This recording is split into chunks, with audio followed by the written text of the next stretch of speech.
Hello everyone, welcome to my channel. আশা করি তোমরা খুব ভালো আছো এবং তোমরা রেগুলার এডিটোরিয়াল অ্যানালিসিসটা দেখছো। এই সিরিজটা আমি তোমাদের হাইলি রেকমেন্ড করব, দেখো। অনেকটা সময় লাগে এই প্রিপারেশনটা করতে এবং এই উপস্থাপনটা তোমাদের জন্য আনতে। তো এটা যে কোনো কম্পিটিটিভ এক্সামিনেশন, সেটা শুধু ডেসক্রিপটিভ প্যাটার্ন না, তোমরা যদি চাও তোমরা এই যে রেগুলার সিরিজটা থেকে কিন্তু একটা holistic preparation regarding the current affairs তোমরা করতে পারো। আজকে 25শে মার্চ 2025, আজকের নিউজ অ্যানালিসিস যদি আমায় করতে হয়, শুধু সেখানে এডিটোরিয়াল না, এডিটোরিয়ালের সাথে খুব ইম্পর্টেন্ট কিছু নিউজ আর্টিকেলস যেগুলো পেপারে এসছে এবং সেটার ব্যাকগ্রাউন্ডে যে ঘটনাগুলো ঘটেছে বা যেগুলো স্ট্যাটিক আমাদের পরীক্ষার পারপাসে বারবার কোয়েশ্চেন্স আসে, সেগুলো নিয়ে আজকের ডিসকাশন থাকবে। তাহলে চলো, let's start today's discussion of the editorial paper and the news paper, যেটা হচ্ছে আনন্দবাজার পত্রিকা। তাহলে আমরা শুরু করি। প্রথম দেখো, নিউজ পেপার যদি তোমরা কেউ নিয়ে থাকো বা অনলাইনে যদি পড়ো, তাহলে প্রথম ফ্রন্ট পেজে এই আর্টিকেলটা বেরিয়েছে, যেটি হচ্ছে বিচারপতি আইন কি ফিরবে, চর্চা ধনকার উদ্যোগে। ধনকার এখন বর্তমানে কি আছেন, মানে স্যার জগদীপ ধনকার আগে আমাদের ওয়েস্ট বেঙ্গলের গভর্নর ছিলেন, কিন্তু বর্তমানে তিনি কিন্তু আমাদের কান্ট্রির ভাইস প্রেসিডেন্ট বা উপরাষ্ট্রপতি, এবং ভাইস প্রেসিডেন্ট হওয়ার দরুন তিনি কিন্তু একটি পোস্ট হোল্ড করেন, সেটি হলেন তিনি রাজ্যসভার চেয়ারম্যান। ঠিক, এবার নিউজ আর্টিকেলে কি বলা হয়েছে, বিচারপতি আইন কি ফিরবে, এই নিয়ে যে ব্যাকগ্রাউন্ড আমি জাস্ট বলে দিই কেন এটা আর্টিকেলে এসছে। খুব রিসেন্টলি একটি দিল্লি হাইকোর্টের বিচারপতি যশবন্ত বর্মা, তোমরা সবাই নাম জানবে, তার বাড়ি থেকে বেশ কিছু একটি বড় অঙ্কের টাকা উদ্ধার হয়েছে এবং সেই জায়গা থেকে বিচারপতিদের যে কাজ, তাদের কাজের যে ট্রান্সপারেন্সি, সেটা কিন্তু কোয়েশ্চেনে এসছে এবং সেখান থেকে দাঁড়িয়ে আলোচনা করা হচ্ছে যে আমাদের যে বিচারপতি নিয়োগ প্রক্রিয়া, চিফ জাস্টিস এবং আদার জাজেস অফ দ্য সুপ্রিম কোর্ট এবং হাইকোর্ট, তাদের যে নিয়োগ প্রক্রিয়া, সেটাতে রূপান্তর বা পরিবর্তন আনার দরকার আছে কিনা। তাহলে আমি একটু সামারাইজ করি নিউজ কিসের জন্য আসছে। কোয়েশ্চেনে কি আসছে যে চিফ জাস্টিস অফ ইন্ডিয়া এবং আদার জাজেস যদি আমরা বলি, সেটা কিন্তু বর্তমানে নিয়োগ করা হয় কিসের মাধ্যমে, সেটা আমরা সবাই জানি, কলেজিয়াম সিস্টেমের মাধ্যমে। কলেজিয়াম সিস্টেম কি? কলেজিয়াম সিস্টেম হলো এমন একটি সিস্টেম যেখানে কিন্তু চিফ জাস্টিস অফ ইন্ডিয়া থাকে এবং 4 সিনিয়র মোস্ট জাজেস অফ সুপ্রিম কোর্ট থাকে। তারা কিন্তু একটি জাজের নাম রেকমেন্ড করে। তাহলে এখান থেকে আমরা কি জানবো, তারা কিন্তু একটা জাজেস নাম রেকমেন্ড করে।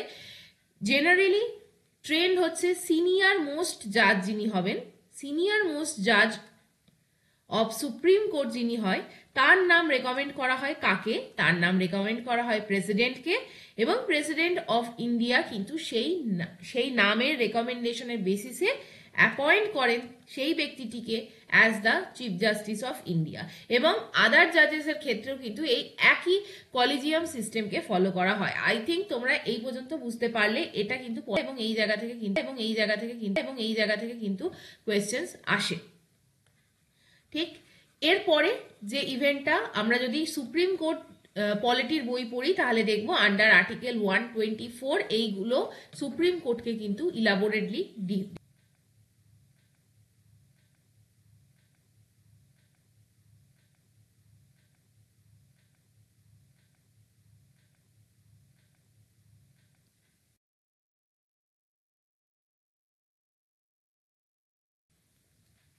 এক্স্যাক্টলি। এরপর কি দেখা গিয়েছিল? এরপর দেখা গিয়েছিল যে সালটা আসে হচ্ছে 2014 সাল।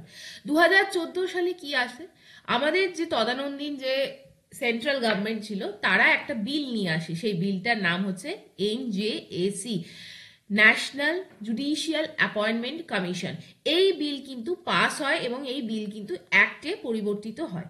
কিন্তু সুপ্রিম এই বিল বা এই অ্যাক্ট যেটা পাস হয়েছে, that is unconstitutional. Correct? Unconstitutional বলার কারণ কি? কারণ সুপ্রিম কোর্ট বলেছিল জুডিশিয়াল সুপ্রিমেসি যদি আমাদের কান্ট্রিতে মেনটেন করতে হয়, তাহলে জাজেস রিক্রুটমেন্ট কখনো সোললি একটা কমিশন দ্বারা ডিটারমাইন্ড হতে পারে না। কমিশন দ্বারা ডিটারমাইন্ড হওয়ার অর্থই হলো সেই ক্ষমতা জাজেস রিক্রুটমেন্ট ক্ষমতা আমাদের তুলে দেয়া কিন্তু সেন্ট্রাল গভর্নমেন্টের হাতে। তো এই জায়গা থেকে এই এনজেএসি অ্যাক্টটাকে রিপিল করে দেয়া হয় এবং এই যে কলেজিয়াম সিস্টেম, এই কলেজিয়াম সিস্টেমের ওপর ভিত্তি করে কিন্তু বর্তমানে টিল দ্য ডেট কিন্তু আমাদের বিচারপতি নিয়োগ হয়। সেই জায়গায় থেকে দাঁড়িয়ে বলা হয়েছে যে এই যে কলেজিয়াম সিস্টেম, যেখানে চিফ জাস্টিস এবং 4 জন আদার জাজেস অফ দ্য সুপ্রিম কোর্ট জাজ অ্যাপয়েন্টমেন্ট করে টু দ্য জুডিশিয়াল সিস্টেম, এটাকে রিপ্লেস কি করা হবে with the national judicial appointment commission, সেই নিয়ে বর্তমানে পার্লামেন্টে আলোচনা হবে এবং সেইটা নিয়ে আজকের এই এডিটোরিয়াল বা এই নিউজ আর্টিকেলটা এসছে। কামিং টু দ্য নেক্সট 2 নম্বর, যে এটা খুব ইম্পর্টেন্ট একটা news related with the subject science. ঠিক, প্রথমত যে খবরটা দেয়া হয়েছে সেটা হচ্ছে বোম্বে গ্রুপের রক্ত। এই গ্রুপের রক্ত সম্বন্ধে তোমরা যদি না জানো আমাকে কমেন্ট সেকশনে জানিও। আজকের ডিসকাশনের পর তোমরা কমপ্লিটলি বুঝতে পারবে কি ব্লাড গ্রুপ কি।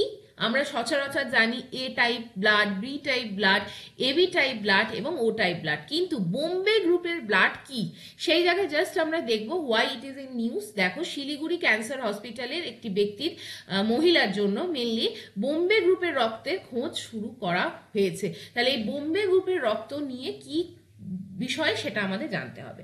বিফোর বোম্বে গ্রুপ এর রক্ত নিয়ে যাওয়ার আগে আমরা জাস্ট একটু দেখবো যে ব্লাড গ্রুপ মেনলি আমরা জানি 4টে টাইপের হয়। A blood group, B blood group এবং O blood group. A, AB, B আর ও। আর জেনারেলি RH ফ্যাক্টরের ওপর ভিত্তি করে আমরা প্লাস মানে এবি পজিটিভ অথবা এবি নেগেটিভ, ও পজিটিভ বা ও নেগেটিভ এভাবে ক্লাসিফাই করি। তো এই যে classification of the blood group, এটি কে করেছিলেন? এটি একজন সায়েন্টিস্ট করেছিলেন যার নাম পরীক্ষায় কোয়েশ্চেন্সে আসে, তার নাম হচ্ছে কার্ল ল্যান্ডস্টেইনার। ঠিক, এরপরে দেখো আমরা যদি এই চারটা দেখি, প্রত্যেকটা যে ব্লাড গ্রুপ থাকে তার মধ্যে কিছু অ্যান্টিজেন থাকে এবং কিছু অ্যান্টিবডি থাকে, এটা আমাদের একটু ভালো করে বুঝতে হবে। তারপর সেই অ্যান্টিজেন এবং অ্যান্টিবডির ওপর ভিত্তি করে আমরা ব্লাড ডোনেশন ঠিক করি যে এই ব্যক্তি কাকে ডোনেট করতে পারে বা এই ব্যক্তি কার থেকে ব্লাড নিতে পারে। যাদের শরীরে রক্ত হচ্ছে এ টাইপের তাদের আরবিসি মানে কি, যেটা রেড ব্লাড কর্পাসেলস যেটা আমাদের শরীরে থাকে, সেই আরবিসির মধ্যে কি টাইপের অ্যান্টিজেন থাকে? তাদের মধ্যে এ টাইপের অ্যান্টিজেন থাকে। যদি আমরা এই যে আরবিসিটা লাল রঙে, তার মধ্যে দেখো এই যে নীল কালারের যে গোল যে মার্কগুলো, এটা অ্যান্টিজেন এ কে সিগনিফাই করছে। এবার প্রত্যেকের বডিতে দুটো জিনিস থাকে ব্লাড গ্রুপে, এন্টায়ার হিউম্যান বডিতে। একটা থাকে আরবিসির মধ্যে অ্যান্টিজেন এবং ব্লাডের যে প্লাজমা তার মধ্যে থাকে কিন্তু অ্যান্টিবডি, কারেক্ট? এবার দেখো এ টাইপের ক্ষেত্রে অ্যান্টিজেন এ থাকে এবং তার করসপন্ডিং যে প্লাজমা বডি সেখানে কিন্তু অ্যান্টিবডি হিসাবে বি টাইপ থাকে। ঠিক এরকম। এবার এ যদি কারোর ব্লাড গ্রুপ হয়, সে কিন্তু ব্লাড কাকে মানে দিতে পারবে, সেখানে দেখা যাচ্ছে অবভিয়াসলি সে এ গ্রুপের মানুষকে ব্লাড দিতে পারবে, can have A or O blood, অর্থাৎ সে কিন্তু শরীরে থেকে যখন ব্লাড নেবে সে শুধু এ রক্তের গ্রুপ আছে বা ও টাইপের রক্তের গ্রুপ আছে এরকম ব্যক্তির থেকে ব্লাড নিতে পারবে। আর ওকে কি বলা হয়? ওকে আমরা বলি ইউনিভার্সাল ডোনার, অর্থাৎ এ সবাইকে ব্লাড দিতে পারবে। কিন্তু এবি টাইপকে কি বলা হয়? এটাও পরীক্ষায় আসে, ইউনিভার্সাল অ্যাকসেপ্টার, কারেক্ট? সবার থেকে ব্লাড নিতে পারে।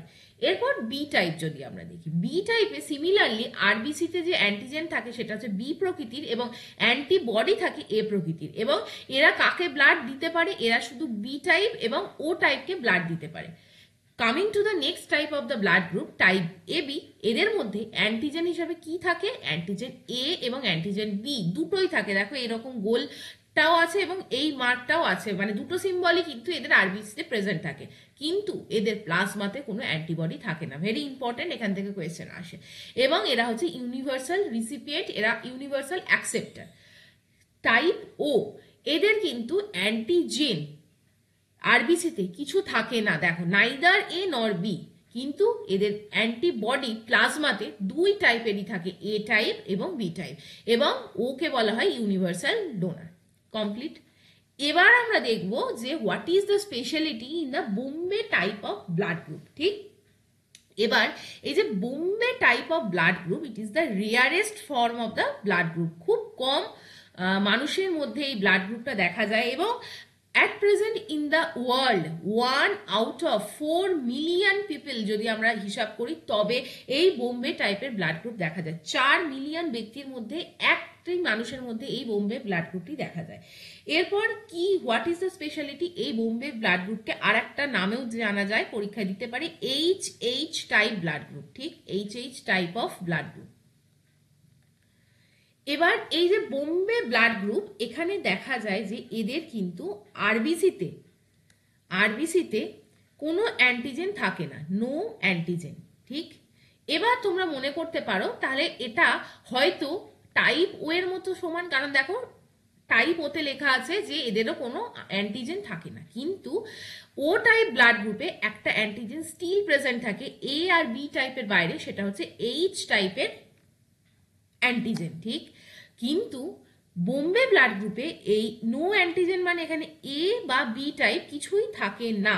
অ্যালং উইথ দ্যাট এইচ টাইপের একটা স্পেশাল অ্যান্টিজেন হয়, সেটাও এই বোম্বে টাইপের ব্লাড গ্রুপে থাকে না। মানে যেটা এই এইচ টাইপের ব্লাড গ্রুপ কিন্তু ও গ্রুপের যে ব্লাড সেখানে থাকে।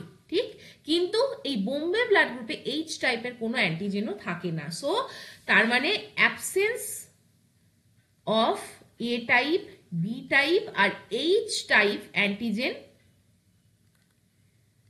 In Bombay blood group.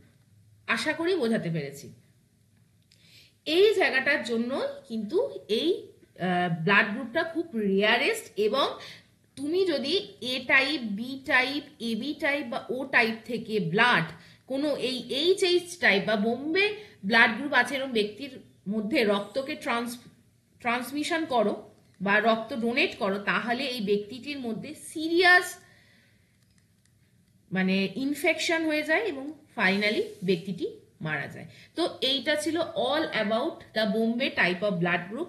আশা করি তোমাদের বোঝাতে পারলাম, এবং ব্লাড গ্রুপ রিলেটেড যে কোয়েশ্চেন্স আসে সেটাও অনেকটা এইখানে ডিসকাশন করলাম। নেক্সট, নির্বাচনী বন্ড। ঠিক, নির্বাচনী বন্ড সংক্রান্ত যে 3 নম্বর আর্টিকেল, এখানে বলা হয়েছে ঘুরিয়ে কি ফিরছে নির্বাচনী বন্ড মহুয়া। এখানে আর্টিকেলটা যে জায়গা থেকে আমি ডিসকাস করব সেটা হয়তো পরীক্ষার রেসপেক্টে এখানে আজকে আলোচনাটা যেভাবে হয়েছে সেটা নয়। আমি all about the electoral bond নিয়ে ডিসকাশন করব। ইলেকটোরাল বন্ড কি, আমরা অনেক সময় এটা আমাদের ইকোনমিক সেকশনে পড়তে গিয়ে দেখি।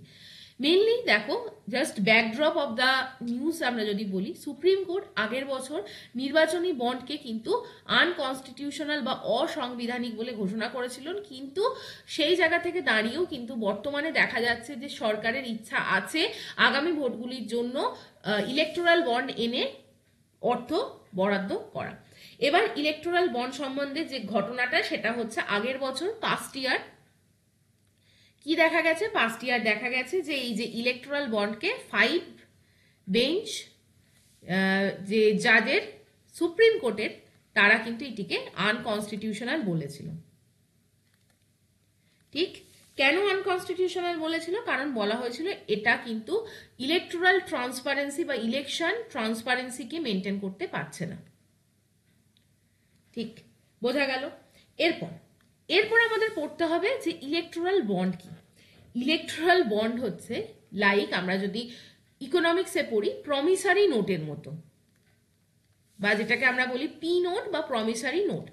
এই যে ইলেকটোরাল বন্ড, এটা ইস্যু করে কে? State Bank of India. State Bank of India কাকে ইস্যু করতে পারে এই যে ইলেকটোরাল বন্ড? কারা এই ইলেকটোরাল বন্ড পারচেস করতে পারে? Any individual or company. ঠিক আছে, তাহলে কোম্পানি বা এনি ইন্ডিভিজুয়াল এই ইলেকটোরাল বন্ডকে কিন্তু পারচেস করতে পারে। মুভিং ফরওয়ার্ড, হোয়াই, কেন এরা পারচেস করবে? কারণ প্রত্যেকটা মানুষের তাদের একটা রাইট আছে, তারা একটা ইন্ডিভিজুয়াল পলিটিক্যাল পার্টিকে তাদের ফেভার দিতে পারে। তার মানে ইলেকট্রাল বন্ড পারচেসের মাধ্যমে তারা কিন্তু ডোনেট করতে পারে টু পলিটিক্যাল পার্টিস। ঠিক, এটা বোঝা গেল, পলিটিক্যাল পার্টিসকে তারা ডোনেট করবে। নেক্সট, এটা কবে আনা হয়েছিল? 2018 সালে এটাকে ইন্ট্রোডিউস করা হয় 2018-এ in the purpose to bring transparency in election funding. ঠিক, ইলেকশন যে ফান্ডিং হচ্ছে বিভিন্ন পলিটিক্যাল পার্টিকে, সেখানে ট্রান্সপারেন্সি আনার জন্য এই ইলেকটোরাল বন্ডকে আনা হয়েছিল। 2018-র পরবর্তীকালে 4 years later in 2022 একটা অ্যামেন্ডমেন্ট আনা হয়। বলা হয় দুটো সেখানে ক্লজ ঢোকানো হয়েছিল। মেইনলি 2018 সাল থেকে যদি ধরো স্টেট লেজিসলেটিভ অ্যাসেম্বলির ইলেকশন হচ্ছে, অর্থাৎ যেটা আমাদের রাজ্যের ভোট বা তুমি যদি ধরো যে কেন্দ্রীয় মানে ইউনিয়ন টেরিটরির যে ভোটগুলো হয়, কেন্দ্র শাসিত অঞ্চলের ভোট বা রাজ্যের ভোট বা যেটা আমরা বলছি স্টেট লেজিসলেটিভ অ্যাসেম্বলির ভোট, এই সমস্ত ভোট চলাকালীন কি হতো, স্টেট ব্যাংক অফ ইন্ডিয়া একটা ইয়ারে 4টে টাইম, কি টাইম? জানুয়ারি, এপ্রিল,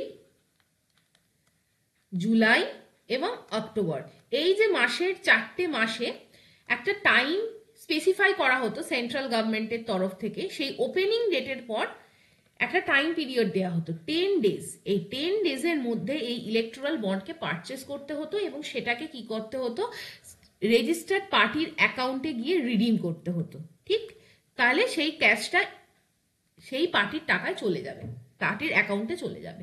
2022 সালে এই 10 দিনের টাইম লাইনটাকে বাড়িয়ে করে দেওয়া হয়েছিল 15 দিনের একটা পিরিয়ড। অর্থাৎ এই 4টে মাসে যখন ইলেকট্রাল বন্ড বেরোবে, সেই টাইমটা 15 দিনের মধ্যে এই পুরো করতে হবে, কমপ্লিট করতে হবে এবং ইলেকট্রাল বন্ড 15 দিনের জন্য ভ্যালিড থাকবে। নেক্সট যে জায়গাটা সেটা হয়েছিল যে ফর দ্য লোকসভা যদি ভোট হয়, এই টাইম পিরিয়ডটাকে 4 মাসের এই যে 4টে মাস অর্থাৎ জানুয়ারি, এপ্রিল, জুলাই এবং অক্টোবর, সেখানে 30 ডেজের একটা ওপেনিং পিরিয়ড কিন্তু করা হয়েছিল। এরপর এই অ্যামেন্ডমেন্টের পর আমাদের আর একটা কোয়েশ্চেন আসে, ইলেকট্রাল বন্ড থেকে কি করা হবে, তার মানে ইন্ডিভিজুয়াল ব্যক্তি বা group of companies electoral bond কিনবে এবং সেই কেনার যে অর্থটা স্টেট ব্যাংকের বিভিন্ন অ্যাকাউন্টে থাকবে। স্টেট ব্যাংক কি করবে, কোন ব্যক্তি কোন পার্টিকে টাকা দিচ্ছে সেই হিসাবে সেই পার্টির যে অ্যাকাউন্ট সেখানে সেই টাকা ট্রান্সফার করবে বা সেই party representations of the representations of the representations of the representations of the representations of the representations of the representations of the representations of the representations of the representations of the representations of the representations of the representations of the representations of the People Act of the People Act of the People Act of the People Act of the People Act of the People Act 1951 এর মাধ্যমে registered. তার মানে তাদের একটা registration থাকতে হবে এবং along with that তারা প্রিভিয়াস যে ভোট হয়েছিল সেই প্রিভিয়াস ভোটে অ্যাটলিস্ট 1% তাদেরকে কিন্তু ভোট পেতে হবে। তাহলে এই দুটো ক্রাইটেরিয়া ফুলফিল করলে সেই পার্টি কিন্তু এলিজিবল হবে to get the electoral bond. I think পুরো জায়গাটা আমি বোঝাতে পেরেছি, কোয়াইট ডিফিকাল্ট কয়েকটা জায়গা তো, কিন্তু এই জায়গা থেকে কোয়েশ্চেন অনেক সময় কোয়েশ্চেন করা হয়। এরপর চলে আসছি আমাদের আজকে এডিটোরিয়াল ডিসকাশনস। দেখো অনেকগুলো আর্টিকেল বেরিয়েছে, এটা একদম একটি রাজনৈতিক পার্সপেক্টিভ, ধর্মীয় জায়গা, পড়ার দরকার নেই। ভাষাকে বাঁচাতে অলরেডি কিছুদিন ধরে আমরা ভাষা সম্বন্ধী অনেকগুলো আর্টিকেল পড়েছি, আমার মনে হয়েছে সেটা তোমরা নিজেদের মতো করে পড়ে নিতে পারবে। এই আর্টিকেলটা দেখো বলা হয়েছে কি ভাববো বলবে এআই। এখানে দেখো এই যে আর্টিফিশিয়াল ইন্টেলিজেন্সের ওপর একটা আর্টিকেল আছে, আই উইল রিকোয়েস্ট ইউ তোমরা একটু নিজেদের মতো পড়ে নিও। এর পিডিএফটা টেলিগ্রাম চ্যানেল থেকে তোমরা ডাউনলোড করে নিতে পারবে, অবশ্যই কোনো অসুবিধা হবে না। আমরা যে আর্টিকেলটা নিয়ে প্রথম আজকে ডিসকাশনটা রাখবো সেটা হচ্ছে এই যে নারীত্বের বহুমুখী সংজ্ঞা, অর্থাৎ এই যে নারী কারা নারী এই নিয়ে একটা সুন্দর আলোচনা হয়েছে এবং শুধু এখানে নারী বলতে না, এখানে মেনলি রূপান্তরকামী নারীদের কথা বলা হয়েছে, যারা ট্রান্সজেন্ডার, তাদের অধিকার সমাজে কি সেই নিয়ে আর্টিকেল এবং আরো একটি আর্টিকেল আমরা ডিসকাশন করব। কিন্তু প্রথমত এইটা নারীত্বের বহুমুখী সংজ্ঞা ফটোটা দেখলেই বোঝা যাচ্ছে এখানে কোনোভাবে ট্রান্সজেন্ডার বা যারা রূপান্তরকারী নারী তাদের কথা বলা হয়েছে। খুব ভালো আর্টিকেল, একটা নতুন পার্সপেক্টিভ তোমাদের দেবে। প্রথমত দেখো, নারীদের যে শ্রমের অধিকার, শ্রমের ন্যায্য মূল্য, এগুলো লিঙ্গ সমতা অর্জনের পথ দেখায়। অর্থাৎ লিঙ্গ সমতা মানে কি, নারী এবং পুরুষের সমান অধিকার, সমাজে তাদের সমান স্থান, সেইটার জন্যই এই প্রসঙ্গগুলো নিয়ে বহু আলোচনা হয়েছে দিনের পর দিন, যেটা হচ্ছে নারী শ্রম, নারীর অধিকার, নারীদের সমান শ্রমের মূল্য। দেখো, বিভিন্ন সময় দেখা যাচ্ছে, বিভিন্ন সময় যে সমস্ত গণ আন্দোলন হয়েছে সেই জায়গা থেকে দাঁড়িয়ে নারীদের কিন্তু সম্পূর্ণ সম্মান বা অধিকার আজও সমাজে মেলেনি। শুধু তাই না, কর্মক্ষেত্রে নারীদের আজও হেনস্থা, হিংসা, ভয় এবং বৈষম্যের শিকার। পুরুষের সমান বেতন, পুরুষের যে মজুরি, সেই জায়গা থেকেও নারীরা কিন্তু আজও বঞ্চিত। চাষি মেয়েদের জমির মালিকানা নেই, নেই কৃষকের মর্যাদা। কৃষক মানেই আমরা ভাবি সেটা পুরুষ কৃষক, কিন্তু মহিলারা যেও কৃষক সেই জায়গাটা কিন্তু আমরা ভাবতে পারি না বা মানতে চাই না। মজুর মেয়েরা পুরুষের সমান মজুরি পান না। প্রায় কোনো কর্মস্থলে ক্লেশ নেই। দেশের তথাকথিত উন্নত শহরে দেখা যাচ্ছে নারীদের জন্য পর্যাপ্ত পাবলিক টয়লেটের ব্যবস্থা নেই।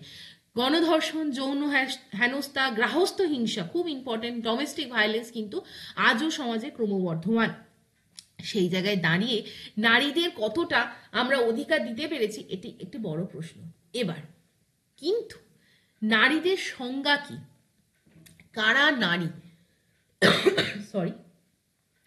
কারা নারী, নারীর এই যে পরিচয়, সেটি কি শুধুমাত্র বিভিন্ন শারীরিক বৈশিষ্ট্য বা লিঙ্গ চিহ্ন বা লিঙ্গ পরিচয় দিয়েই ডিটারমাইন্ড হবে? এটি নিয়ে লেখক তার প্রশ্ন। অর্থাৎ নারী কারা বা পুরুষ কারা, এটি আমরা ভাবতে গেলে আজও সত্যি আমরা মনে করি লিঙ্গ পরিচয়ই যথেষ্ট। অর্থাৎ একটি পুরুষের কিছু শারীরবৃত্তীয় গঠন থাকবে এবং নারীর কিছু শারীরবৃত্তীয় গঠন থাকবে, যেটার মাধ্যমে আমরা ভাববো যে ইনি নারী এবং ইনি পুরুষ। অর্থাৎ জন্মকালে যে ন্যস্ত হওয়া লিঙ্গ চেতনা, সেটি নিয়েই একটি ব্যক্তি বা একটি জীবন তার সত্তা, নারীত্ব বা পুরুষত্ব পাবে, এটি মনে করা হয়। সেই জায়গা থেকে দাঁড়িয়ে বলা হচ্ছে শারীরিক গঠন, ক্রোমোজোম, এগুলো দিয়ে কিন্তু নারী এবং পুরুষের বিচার করা হয়। যেরকম আমরা বিচার করে থাকি গায়ের রং দিয়ে, সাদা মনের মানুষ বা কালো মনের মানুষ, ঠিক।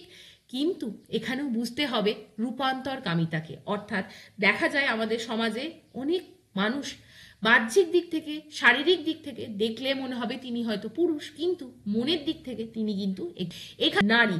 এখান থেকেই লেখক শুরু করেছেন যে রূপান্তরকামী নারীদের কি অধিকার। দেখো, নারী মানেই তার বিশিষ্ট লিঙ্গ চিহ্ন থাকতে হবে তা নয়, সম্পূর্ণ বিপরীত লিঙ্গ চিহ্ন নিয়েও একজন মানুষ নারী হয়ে উঠতে পারে। শল্য চিকিৎসার সাহায্যে গ্রহণ করুন বা না করুন, একজন রূপান্তর নারী আসলেই নারী। অর্থাৎ দেখা যায় যে বর্তমানের আধুনিক চিকিৎসা ব্যবস্থাতে এই যে রূপান্তরকামিতা, মানে আমরা যে অপারেশনের মাধ্যমে একজন নারী পুরুষ হতে পারে, একজন পুরুষ নারী হতে পারে। অর্থাৎ রূপান্তরকামী কিন্তু বর্তমানে চিকিৎসার মাধ্যমে হওয়া যায়, কিন্তু সেটা আমরা কতটা মানতে পারবো সেটি কোয়েশ্চেন করা হয়েছে। তাই বিভিন্ন সময় বলা হয়েছে যখন আমরা নারী দিবস উদযাপন করি, রূপান্তরকারী নারীরাও কিন্তু তাদের মধ্যে অংশীদার হয় বা এই উদযাপনে তারাও ভাগিদার হয়। এখান থেকে বলা হয়েছে বিশ্বের নানা প্রান্তে নারীবাদের অলিন্দে একদা রূপান্তরকামী বিদ্বেষ ছিল। অর্থাৎ রূপান্তরকারীরা কখনো নারী হতে পারে না, এরমই ধারণা ছিল। অনেকের ধারণা ছিল নারী হতে চাওয়া পুরুষ আসলে নারী সেজে থাকা পুরুষ। মানে বলা হচ্ছে ইনি একজন পুরুষ, ইনি নারী হতে চাইছেন কেন? অর্থাৎ তার উদ্দেশ্যে একটা সংশয় বা আশঙ্কা প্রকাশ করা হতো। বলা হতো যে ইনি নারী সেজে থাকতে চাইছেন কেন? কারণ তিনি চাইছেন যে পুরুষে হওয়ার সুবিধাও সমাজ থেকে নেবেন, আবার নারী হওয়ার সুবিধাটাও নেবেন, এইভাবে ভাবা হতো। কিন্তু আদপে সত্যি নয় এই ধারণা বলে লেখক লিখেছেন। নারী হতে চাওয়ার কারণে বহু রূপান্তরকামী পরিবারচ্যুত হন। বলতে চাইছেন এইরকম ফেজের মধ্যে দিয়ে, মানে এইরকম একটা দ্বিধার মধ্য দিয়ে যখন একটি পুরুষ যান, যার হয়তো বাহ্যিক গঠন পুরুষের মতো কিন্তু মনে প্রাণে তিনি একজন নারী, তাকে বিভিন্ন পরিস্থিতি, প্রতিকূল পরিস্থিতি মানে ফেস করতে হয়। বলা হয়েছে এরকম মানুষ কিন্তু পরিবারচ্যুত হন, প্রাথমিক শিক্ষার অধিকার তার থেকে ছিনিয়ে নেওয়া হয় বা তিনি কিন্তু সেটা সম্পূর্ণ করতে পারেন না। চাকরির বাজারে কিন্তু তার নিয়োগযোগ্যতা তলানিতে ঠেকে, অর্থনৈতিকভাবে প্রান্তীয় হয়ে ওঠেন এই ব্যক্তি। পুরুষতান্ত্রিক ব্যবস্থায় নারীর যদি কিছু সামাজিক সুবিধা থেকেও থাকে, সেসব থেকেও তিনি কিন্তু বঞ্চিত হয়, কারণ তাকে নারী বলে মানা হয় না। অপমান, হিংসা, হেনস্থা, ধর্ষণ, শ্লীলতাহানির মধ্যে দিয়েও তাকে যেতে হয় নারী হয়ে ওঠার এই লড়াইয়ের রাস্তায়। পুরুষতান্ত্রিক সমাজের রাষ্ট্রে নারী যদি কোণঠাসা হন, এমনি আমাদের যে সমাজ সেটি পুরুষতান্ত্রিক, সেখানে নারীদেরই অনেক জায়গায় সমস্যা হয়, তাহলে নারীতে রূপান্তরিত হতে চাওয়া মানুষদের অবস্থা তো আরো ভয়াবহ, এটি লিখেছে। এরপরে শ্রম এবং রোজগারের প্রশ্নে নারী বা পুরুষের চাইতে রূপান্তরকামীরা কোনো অংশে কম নয়, অর্থাৎ তাদের যোগ্যতা, তাদের যে শ্রম, তাদের যে মেরিট, সেটি কিন্তু সাধারণ একজন নারী বা পুরুষের থেকে কোনোটাই কম না। সমীক্ষা বলছে সামাজিক বিদ্বেষের জন্য নারীতে রূপান্তরিত হতে চাওয়া মানুষেরা অনেক বেশি আত্মহত্যা প্রবণ। এই বঞ্চনার শিকার হতে হতে তারা অনেক সময় কিন্তু আত্মহত্যার পথ বেছে নেয়। এরপরে জায়গাটি আরো ভয়াবহ। দেখো, আমরা রাস্তাঘাটে যেটা একটা খুব প্রচলিত যে অর্থ উপার্জনের যে পথ দেখি আমরা, ট্রান্সজেন্ডাররা বেছে নেন, সেটি হচ্ছে হিজড়া। এই কথাটা কিন্তু আমরা খুব ডিরোগেটরি সেন্সে ব্যবহার করে থাকি, কিন্তু দেখা যায় রূপান্তরকারী নারীদের সাথেও এই পেশাকে যুক্ত করে দেয়া হয়। কিন্তু দেখা যায় অনেক রূপান্তরকামী মানুষরা সাধারণ অন্য পেশার থেকেও অর্থ উপার্জন করতে চান, নিজেদের পরিচিতি বানাতে চান, কিন্তু এই যে হিজড়ার পরিচয়, এইটা কিন্তু তাদের সঙ্গে যুক্ত করে দেওয়া হয়। তাই রূপান্তরকামী সব নারীকে হিজড়া ভাবার প্রবণতা আজও কাজ করে। এরপর সমাজের বেঁধে দেওয়া সীমাকে অগ্রাহ্য করে তারা নানা ধরনের পেশায় প্রবেশ করে। এই সময় তাদের মুখোমুখি হতে হয় নানা ধরনের হেনস্থা এবং হয়রানির। এরপরে শ্রমের প্রশ্নে, সংস্কারের প্রশ্নে, সংরক্ষণের প্রশ্নে আমাদের নারী হতে চাওয়া মানুষদের তাদের প্রার্থিত যে সম্মান, অর্থাৎ নারীর সমান যে সম্মান পাবে, এটাই প্রত্যাশিত। কিন্তু ধরো আমাদের যে সরকারি পরিকাঠামো, যেখানে যে সময় নারীদের সংরক্ষণ, সংসদে ধরো নারীদের যে রিজার্ভেশন বিল নিয়ে কাজ করা হচ্ছে, সেখানে নারীদের সংজ্ঞার মধ্যে কতটুকুনি এই রূপান্তরিত নারীদেরও ধরা হচ্ছে, এটি একটি বড় প্রশ্ন বলে লেখক লিখেছেন। এছাড়া ধরো মেয়েদের যে শৌচাগার, সেখানে রূপান্তরকারীদের লিঙ্গ নিরপেক্ষ টয়লেট বা আছে কিনা, সেটাও একটি বড় প্রশ্ন। এছাড়া বলা হয়েছে যে ভারতীয় নাগরিক হিসাবে যে সুরক্ষা পায়, রূপান্তরকামী নারীরাও কি সেই সুরক্ষা আইনগুলো পাবেন, এটাও একটি বড় প্রশ্ন। মেয়েদের জন্য রাজ্য সরকার, কেন্দ্র সরকার যে সমস্ত আর্থিক সাহায্য প্রকল্প দেন, তার উপভোক্তা হিসাবে একজন রূপান্তরকামী বা রূপান্তরিত নারী কতটা সুবিধা পাবেন, বা যিনি রূপান্তরিত হতে চাইছেন বা অলরেডি যিনি রূপান্তরিত নারীর মর্যাদা পেয়েছেন, তিনি কি এই সুযোগ সুবিধা পাবেন, এটা প্রশ্ন। এছাড়া বলা হয়েছে আন্তর্জাতিক নারী দিবস রূপান্তরকামী নারীদের অন্তর্ভুক্তি, তাদের প্রাত্যহিক সম্মানের স্বীকৃতি, লিঙ্গ সমতার লড়াইয়ে তাদের স্থান নিশ্চিত করারই একটি দিন। তবেই কিন্তু এই যে জায়গাটা, যেখানে নারী মানে শুধু লিঙ্গ স্পেসিফিক নারী নয়, রূপান্তরকামী বা রূপান্তরিত নারীদের অন্তর্ভুক্তি, সেটিই কিন্তু হবে প্রকৃত নারী দিবস উদযাপনের একটি সার্থকতা। বলা হয়েছে যে আরজিকর কাণ্ড যেটি হয়েছিল, যেটি খুবই অপ্রত্যাশিত, সেই জমায়েতে কিন্তু রূপান্তরকামীরাও কিন্তু স্বতঃস্ফূর্তভাবে যোগদান করেছিল। দিনের পর দিন তারাও কিন্তু এই প্রতিবাদ আন্দোলনে সামিল হয়েছিল। সেই জায়গায় বলা হয়েছে রূপান্তরকামী নারীদের সামাজিক বর্জন, শিক্ষার অভাব, কর্মসংস্থানের সংকট, অপ্রতুল স্বাস্থ্য পরিষেবার বিষয়ে সুসংহত প্রতিবাদ দরকার। নারীবাদ বলে কেউই মুক্ত নন যতক্ষণ না সবাই মুক্ত। অর্থাৎ শুধু নারী মানে লিঙ্গ চিহ্ন বিষয় নিয়ে একজন নারী নয়, যখন আমরা সমস্ত নারীবাদ, এখানে কিন্তু যখন আমরা সমস্ত নারীকে মুক্ত করতে পারবো, তখনই নারীদের এই স্বাধীনতা বা মুক্তি আসবে। এইভাবে লেখক তার লেখনী শেষ করেছেন। খুব সুন্দর আর্টিকেল, আমার ব্যক্তিগতভাবে পড়ে খুব ভালো লেগেছিল, তাই তোমাদের সাথে ডিসকাশন। আচ্ছা,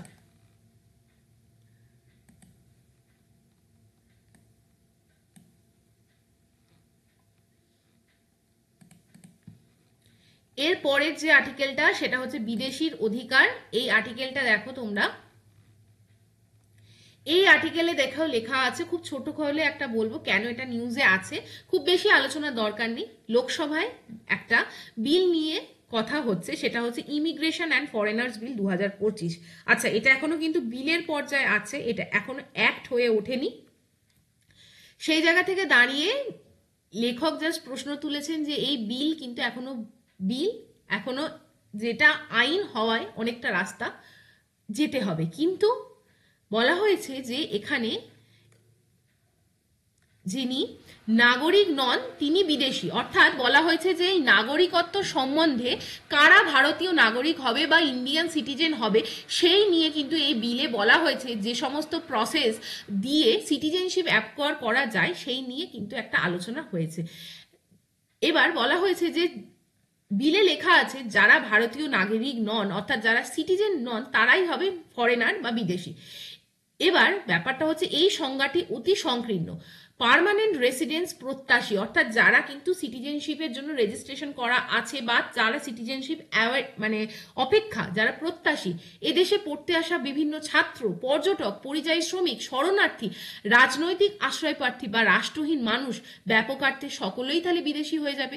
এবার তাদের এই যে ডিমার্কেশন সেটা কি করে হবে? প্রতিটি স্তরের মানুষ তাদের আইনি ও আর্থসামাজিক ভিন্নতা কি নতুন বিলে স্বীকৃত হবে? রাষ্ট্রহীন বা স্টেটলেস মানুষ সম্পর্কে এই বিল নীরব, অর্থাৎ বলা হয়েছে এই বিলে কোনো মেনশন নেই রাষ্ট্রহীন মানুষ বা স্টেটলেস মানুষদের নিয়ে রাষ্ট্র কি ভাববে। আইন ভঙ্গকারী বিদেশিদের বিচার সম্পর্কে বিলে নানা দণ্ডের কথা বলা আছে, কিন্তু বলা হয়েছে যারা বিদেশি তাদের সম্বন্ধে বিচার চললে বিভিন্ন ধরনের আইনি প্রহিবিশন মানে ক্লজেস দেওয়া আছে, কিন্তু বলা হয়েছে বিদেশি কিনা সেটা প্রমাণের দায় মানুষটির, রাষ্ট্রের নয়। অর্থাৎ স্টেট কিন্তু কখনো দায়িত্ব নেবে না কোনো ব্যক্তি এদেশের নাগরিক না বিদেশি সেটা প্রমাণের। যে ব্যক্তির ওপর কেস চলবে, যে ব্যক্তির ওপর বিচার হবে বা ম্যাটার অফ কোয়েশ্চেন যে ব্যক্তিকে নিয়ে হবে তার উপর এটাকে বলা হয় ভাষায় মানে লয়ের ভাষায় বার্ডেন অফ প্রুফ। আমি লিখলাম বার্ডেন অফ প্রুফ সেই ব্যক্তির ওপর বর্তাবে, তাকে প্রমাণ করতে হবে তিনি দেশি না বিদেশি। অভিযুক্ত মানুষটি এতে সমূহ বিপত্তি হতে পারে, রাষ্ট্রের চোখে চোখ রেখে তাকিয়ে সেই জায়গাটা প্রমাণ করা খুবই দুষ্কর বলে লেখক মনে করেছেন। আটক বা কারারুদ্ধ বিদেশিদের এই দেশ ছাড়া নিয়েও বিলে রয়েছে বিস্তর ধোঁয়াশা, অর্থাৎ যারা কারারুদ্ধ বা যাদের এগেনস্টে লিগাল প্রভিশন মানে কেস চলছে তারা কিভাবে এই দেশ থেকে মুক্তি পাবেন, তাদের কিভাবে ছাড়া হবে সেই নিয়েও এই বিলে কিন্তু খুব একটা স্বচ্ছ মতামত নেই।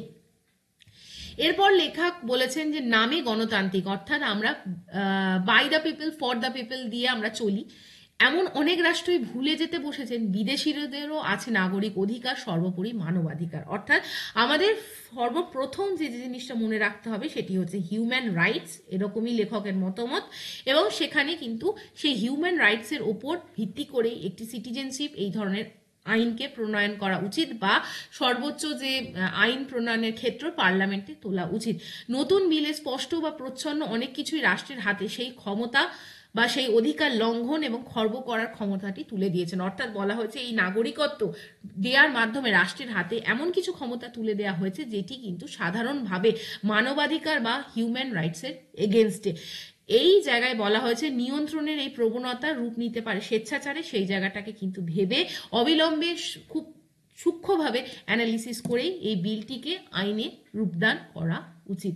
তাহলে আজকে এই আর্টিকেল দুটোই আমি ডিসকাশন করলাম, হোপফুলি তোমাদের খুব ভালো লেগেছে। কেমন লেগেছে সবকিছু জানিও। আজকে তিনটে জায়গা নিয়ে মেইনলি ডিসকাশন ছিল এডিটোরিয়ালের বাইরেও। ফার্স্ট অফ অল আমি ইলেকটোরাল বন্ড নিয়ে ডিসকাশন করলাম। সেকেন্ড আমরা যে জায়গাটা ডিসকাশন করলাম ব্লাড গ্রুপ বা বোম্বে ব্লাড গ্রুপ, এইটা খুব একটা ইম্পর্টেন্ট একটা জায়গা ছিল, এবং আমরা একটা কলেজিয়াম সিস্টেম বা সুপ্রিম কোর্টের জাজেসের অ্যাপয়েন্টমেন্ট নিয়েও আজকে আলোচনা করলাম। কেমন লাগলো জানিও, সেশনসটাকে লাইক করো, শেয়ার করো, পারলে সাবস্ক্রাইব করো টু মাই চ্যানেল। এই পিডিএফগুলো টেলিগ্রামে প্রোভাইড করি, তোমরা ডাউনলোড করতে পারো। তোমাদের যদি কোনো কোয়ারিজ থাকে আমি সব দিনের মতো আবার বলবো তোমরা আমাকে মেল করো, this is the mail ID. Description বক্সেও তোমরা মেল আইডি পাবে। তোমরা যদি কম্পিটিটিভ এক্সামিনেশনের প্রিপারেশন নিতে চাও you can join our my exclusive guidance programme, যেখানে এন্টায়ার সমস্ত ভিডিও তোমরা পাবে এবং সাবজেক্ট ওয়াইজ তোমরা তোমাদের প্রিপারেশন নিতে পারবে। যদি কেউ ইন্টারেস্টেড থাকো আমাকে মেল করতে পারো এবং আমাদের টেলিগ্রাম গ্রুপ জয়েন করো। Thank you for watching. তোমরা কমেন্ট করে জানিও নতুন কি শিখলে, নতুন কি জানতে পারলে এবং কিভাবে তোমরা এই এডিটোরিয়াল অ্যানালিসিসগুলো রেগুলার দেখে উপকৃত হচ্ছ। তোমাদের কমেন্টস আমার কাছে অনেক বেশি মূল্যবান। এই বলে আজকের এই আলোচনা ডিসকাশন শেষ।